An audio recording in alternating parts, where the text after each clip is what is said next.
Hello, everyone. My name is Mahadeo Sukhai. I'm the Chief Operating Officer and co-founder of IDEA-STEM. I want to talk to you today about job descriptions. These things are interesting beasts.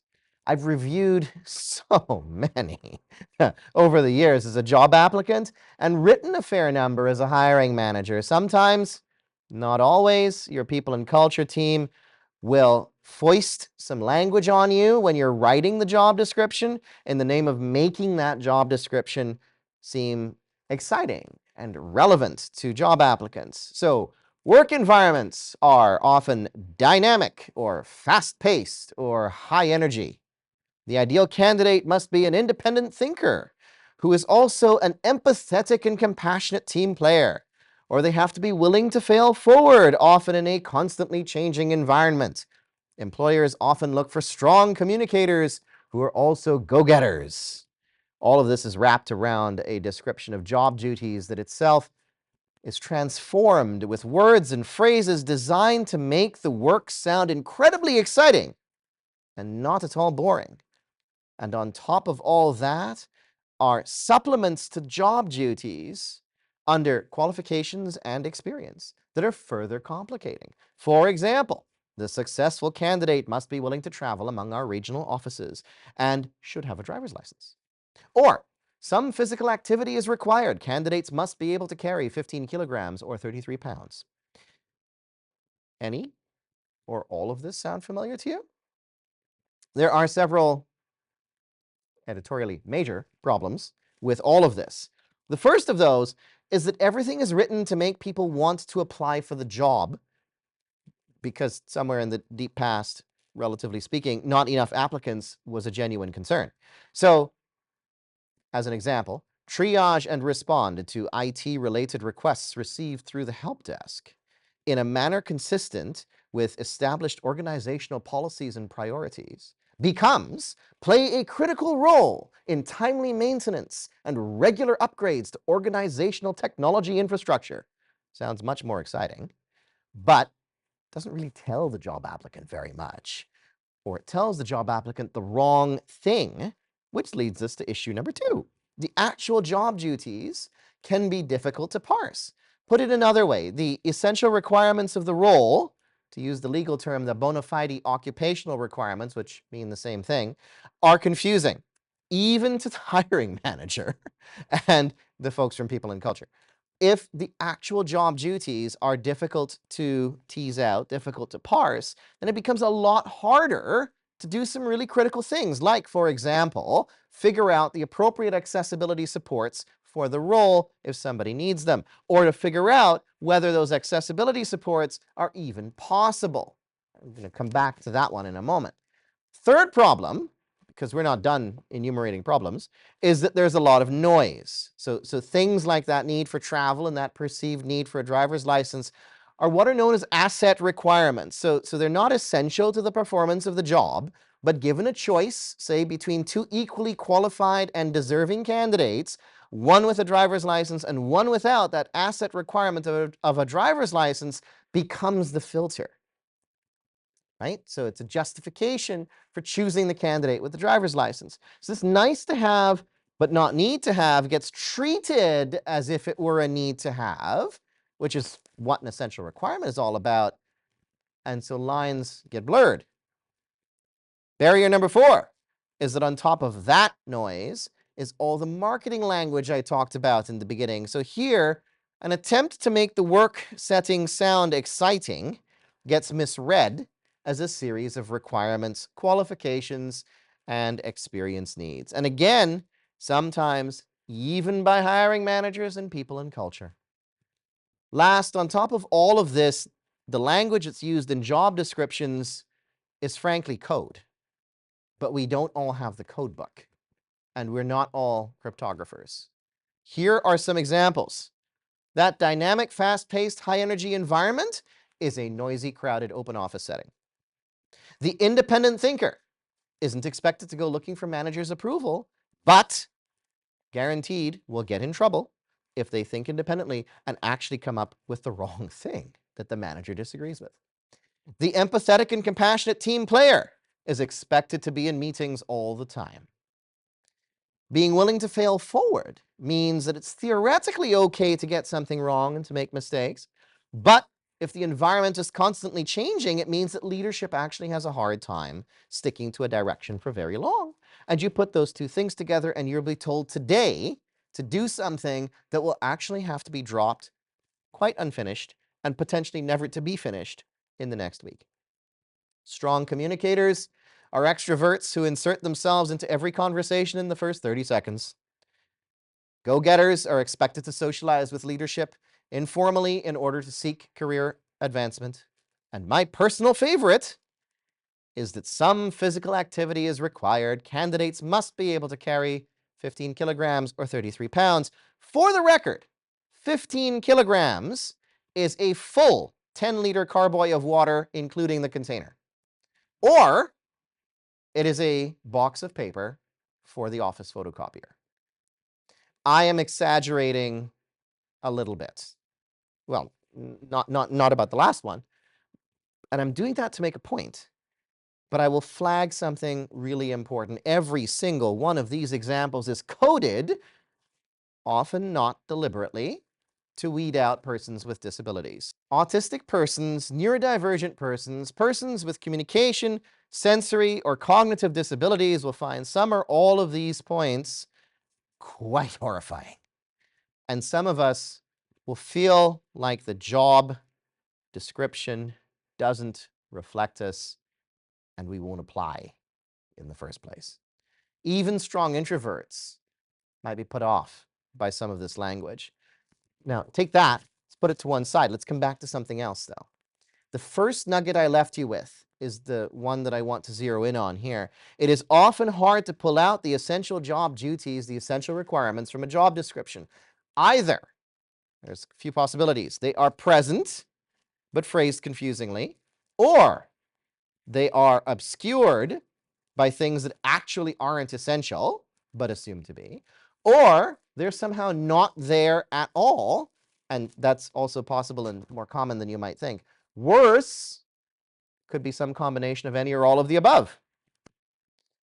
Now let's come back to something else I said earlier. If the essential job duties are difficult to tease out, it becomes harder to figure out the appropriate accessibility supports, or to figure out whether accessibility supports are even possible.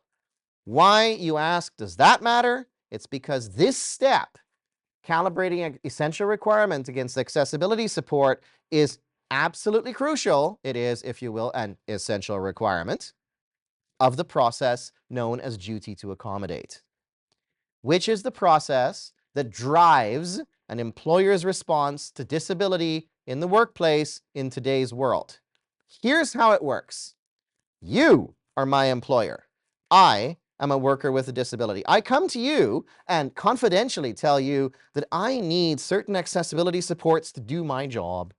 Whatever those may be, you say, okay, thank you so much for letting me know. I'm going to ask you to validate this request with documentation. In other words, prove the stated need, often with a letter from a medical or medically related professional. And then after receiving that, you say, let's take a look at your job duties and where you need all those supports. By doing that, we will determine what we can or cannot do. That's where the essential requirements of a job, the things that are critical to the doing of the work, come in. Those are the things that absolutely need to be supported from an accessibility perspective, but sometimes it's possible that they cannot be, because the support required actually changes fundamentally the nature of the job entirely.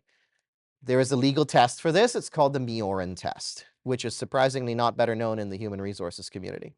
The Meiorin Test basically says that sometimes it's okay for a job requirement to be discriminatory, and when it is, the employer cannot actually provide an accessibility support for it without changing the nature of the job. So let me actually give you an example. Let's say that in a different life, I want to apply for a job with the folks who do the trolley tours in my city. I've always wanted to do the trolley tours. They sound like so much fun. Now, I have low vision. I've always lived with low vision, so I've never, frankly, been able to drive legally. There's 3 jobs I can apply for. 2. Let's keep this simple for now. I'll introduce the third one in a little bit. So I can apply for trolley driver. I can apply for tour guide. Now, I apply for both of these jobs. On my cover letter, in my resume, I don't disclose my vision loss at any point. And, oh, by the way, both job descriptions say in the asset requirements section, must have driver's license. So I get called for interviews for both jobs. During the interview process, I'm asked to produce my driver's license. Now, naively, I think they're actually asking for photo identification. So I hand over my Ontario photo ID card. And I get told, no, this is not a driver's license. We want to see your driver's license. Well, I don't have one of those, and I say so, and I point out that I have low vision. The hiring manager for both of these jobs gets really fussed, angry, thinks I'm wasting their time, and I say, I'm not wasting your time. I absolutely can be accommodated for these jobs. The hiring manager blusters and says, how the expletive deleted do I accommodate you as a trolley driver? You need to drive the expletive deleted trolley. I say, well, you could get me a driver. I mean, we don't have a self-driving trolley as yet, so you can get me a driver as an accommodation. Thus ends the interview. I do not get either job. I decide, because I really badly wanted to work for this trolley company and be part of the excitement of telling people about my city, that I am going to bring a human rights complaint against them for discriminating against me. And what's more, I'm going to do so for both jobs. The first case that I bring forward for the trolley driver role, I will tell you, as an expert in this space, I am going to lose that case. And that's a foregone conclusion. The only accessibility support for me would actually be to hire a driver to drive the trolley. And I'm serving as the trolley's navigator, not the trolley's driver, but the job description is for the trolley driver. The job's primary requirement and its core essential requirement is to drive the trolley. So if the company has to hire someone to do that for me, clearly this does not work. The Meiorin Test says that if an essential requirement is legitimately discriminatory, and it goes through a 3-step test to determine if it is, and this one clearly would be legitimately discriminatory, the employer does not need to accommodate. No human rights case there, Mahadeo. Next one. Second case for the tour guide role is less clear cut. Why? Because one of the asset requirements for the job, remember those, is that the tour guide must be able to drive in the case of an emergency, or if required by the employer to do so, like, for example, if there's a scheduling conflict and the regular driver calls in sick. Now, the tour guide needs to be personable. I'm absolutely personable. The tour guide needs to tell stories. I'm a great raconteur. The tour guide needs to know where they are on the route at any given time. I'm the world's best blind navigator. But the tour guide does not necessarily need to drive, and certainly not all the time. So the employer tries to argue that having the ability to drive in the case of an emergency is an essential requirement,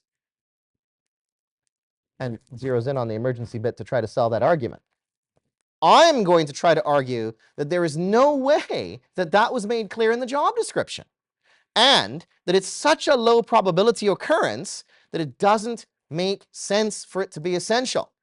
The outcome of this gripping legal drama hinges on the judge and their interpretation of the job description and how they weigh the respective arguments against the laws defined by the Meiorin Test. There absolutely could be a case there that the employer would lose. There also could be a case that I would lose. So now let's actually put that third job back in. Let's add a third scenario. What if the job wasn't for the tour guide or the trolley bus driver, but I still really wanted to be a part of the company, and there was an office worker job? This was the customer service rep who was the one who was selling tickets and selling all the trinkets to go along with the tours, right? Now, that's a customer service role. There's also an asset requirement in that job description that says must have a driver's license. Let's say I applied there as well, got rejected for exactly the same reason in basically the same conversation as before. And now I have a pretty good case to argue with the judge that driving is not an essential requirement for the job. Hopefully, the judge would actually agree with me. So why does all of this matter, you ask? It matters because of how employers used perceived and actual essential requirements to talk about something called undue hardship in providing accessibility supports to employees. If it's not clear what the essential requirements really are, then it becomes just as unclear how to work through providing those supports, and much easier, because of that lack of clarity, to declare undue hardship. If the worker with disabilities understands this, they become better equipped to manage often very tricky conversations about accessibility in the workplace. And if employers are more transparent about a job's essential requirements, it would mitigate the many risks inherent in this process. So job profiles really are interesting beasts, perhaps more complicated than they really need to be. Thank you.